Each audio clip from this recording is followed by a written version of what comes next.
I wanted to make the largest battleship ever made, which was the battleship Yamato.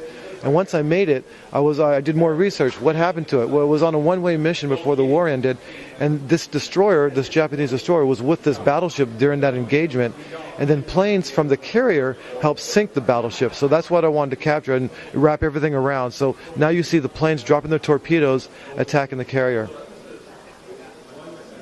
And what I love about, I'm sorry, I'm attacking the battleship. What I love about the battleship is, again, the flag, because it's a larger flag. So I was able to show more of a wave in that image of the flag that it looked like it was like flowing in the wind. And then again, the bow wave, these big ships would punch their way through the water, so I wanted to capture that moment too. Unlike a destroyer, which is much lighter and faster, these types of ships would slice their way through the water. So I wanted to show that image as well, as for the bow wave to slice through the water. And plus, all the guns and all the turrets on this, they're all able to rotate or go up and down, because I wanted to show a lot of movement, but of course you have to move those on your own. There's a lot of planning that goes involved, especially when you have to separate something this large.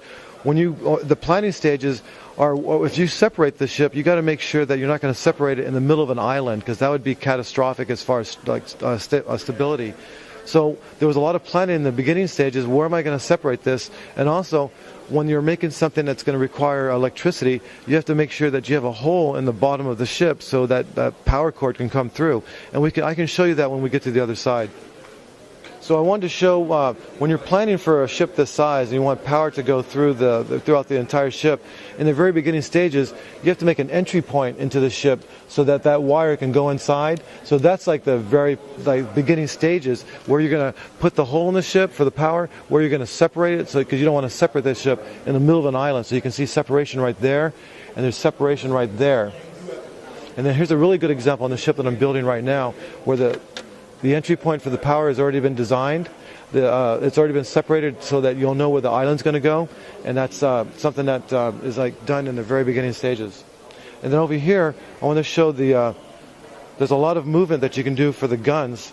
So we have the gun turrets that can turn, they can go up and down, and every gun can do this. It's something that I wanted to make sure that I was able to represent all this articulation throughout the ship.